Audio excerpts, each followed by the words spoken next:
Mereka akan merasa, tanda kutip, termutilasi, ditemukan reaksi jaringan penolakan pada implan tersebut. Dia bisa pecah, pasien kalau hamil lagi sulit.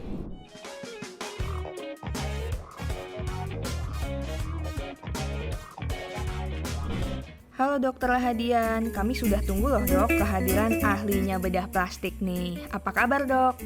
Halo viewers, terima kasih. Senang sekali saya berada di sini. Mungkin ada viewers yang belum kenal nih dok, silakan memperkenalkan diri dulu ya dok.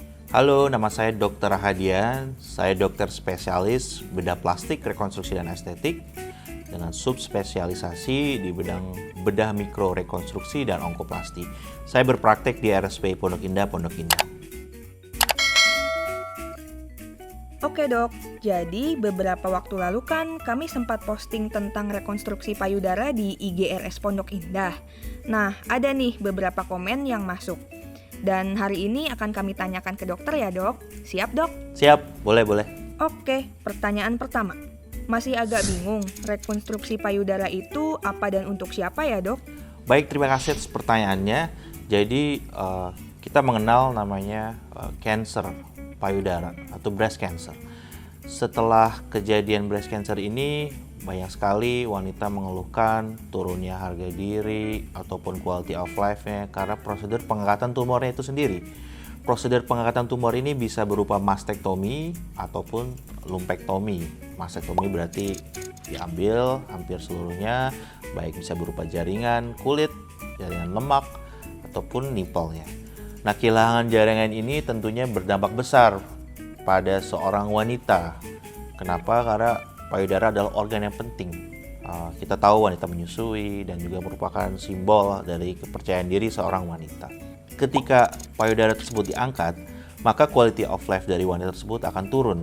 Mereka akan merasa, tanda kutip, termutilasi, sehingga ketika mereka menjalani kehidupan sehari-hari, mereka merasa tidak percaya diri lagi untuk bersosialisasi, bahkan dengan keluarga ataupun dengan pasangannya sendiri. Nah, tentunya rekonstruksi payudara ini ditujukan pada wanita-wanita yang menjalani pengangkatan kanker payudara tersebut, seperti mastektomi ataupun lumpektomi.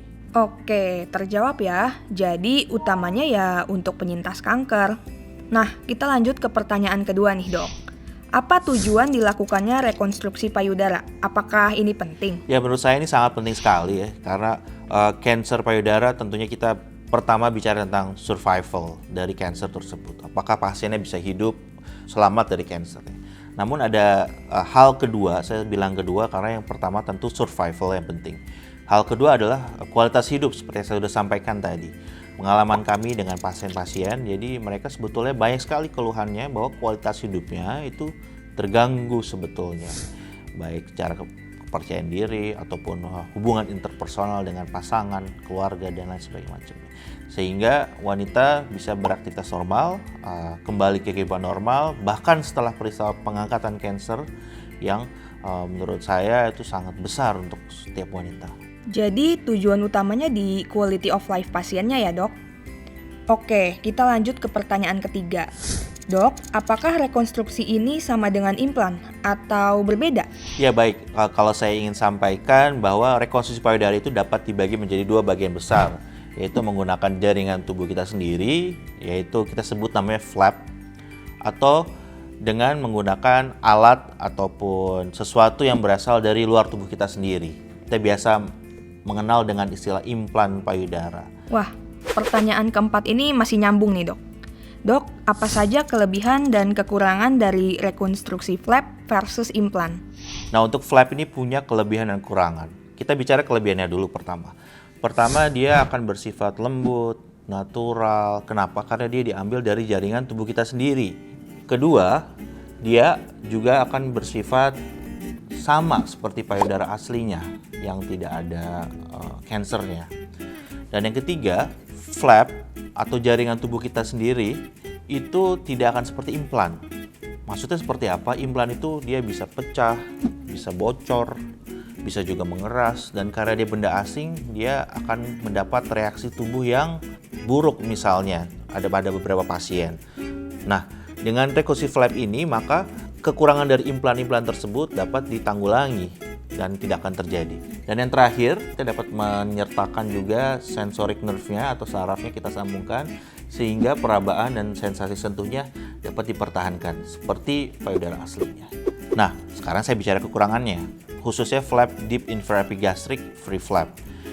Kekurangan dari flap ini tentunya satu, operasinya lama sebetulnya, menambah waktu kira-kira 5-6 jam setelah operasi mastektomi yang pertama. Kedua, dia mempunyai kriteria atau keahlian khusus yang perlu dimiliki oleh operatornya karena dia menggunakan teknik bedah mikro, mikroskop, dan instrumen-instrumen kecil untuk penyambungan pembuluh darah. Tetapi saya perlu sampaikan di tangan dokter yang berpengalaman, teknik DF free flap ini mempunyai tingkat kesuksesan yang cukup tinggi, di atas 99%. Kemudian waktunya juga sebetulnya jika pada dokter yang sudah berpengalaman bisa lebih cepat, kira-kira 2-3 jam, dan juga hasil yang diberikan sangat natural dan bisa mirip dengan aslinya. Nah, sekarang kita beranjak ke implan. Ini perlu saya sampaikan, sebetulnya itu opsi yang mempunyai kelebihan satu, dia lebih cepat operasinya, kemudian juga lebih simple, saya kira 1-2 jam selesai. Namun kekurangan seperti yang sudah saya sampaikan tadi, dia karena benda asing, pada beberapa pasien ditemukan reaksi jaringan penolakan pada implan tersebut. Kemudian dia bisa mengeras, dia bisa pecah, dan yang mungkin paling tidak disukai oleh pasien-pasien adalah bahwa implan itu perlu diganti setiap 10-15 tahun sekali. Ya, jadi salah satu opsi rekonstruksi dengan flap yang ingin saya ceritakan di sini adalah DF free flap. Itu adalah sebuah prosedur memindahkan kulit, lemak, dan pembuluh darah dari perut, kemudian dipindahkan dan disambung ke pembuluh darah yang ada di belakang iga untuk membentuk payudara baru secara 3 dimensi sehingga menyerupai sisi yang normal yang tidak ada operasi atau kansernya. Tapi yang perlu saya tekankan di sini bahwa teknik DF free flap ini tujuannya adalah kita ingin mempertahankan otot perut. Jadi di perut itu ada 2 otot yang penting, otot rectus. Dulu sekitar 50 tahun yang lalu ditemukan teknik namanya TRAM flap, transverse rectus abdominis myocutaneous flap. Jadi mengambil jaringan kulit lemak di perut bersama otot perutnya dipindahkan ke payudara. Nah, ketika diambil satu sisi, maka yang terjadi adalah kelemahan dari dinding perut. Bisa terjadi hernia, lebih nyeri, recovery juga lebih lama, termasuk juga pasien kalau hamil lagi sulit karena dinding perutnya hilang satu. Nah, teknik DF free flap yang saya sebutkan untuk rekonstruksi payudara ini berbeda. Otot perutnya ditinggalkan, yang di bawah hanya pembuluh darah yang berada di sekitar otot perut tersebut. Sehingga pasien kalau misalnya ingin hamil, kemudian dia sembuhnya juga lebih cepat, kemudian dia juga ingin beraktivitas lebih segera pasca operasi, itu akan lebih bisa dicapai dengan DF free flap ini. Ya, jadi apapun opsi rekonstruksi yang pasien pilih, seperti saya sampaikan tadi, itu dikembalikan kepada pasien. Kita memberikan opsi dengan namanya kita shared decision making. Kenapa? Karena pasien punya tubuh. Kita hanya bisa memberikan opsi-opsinya saja.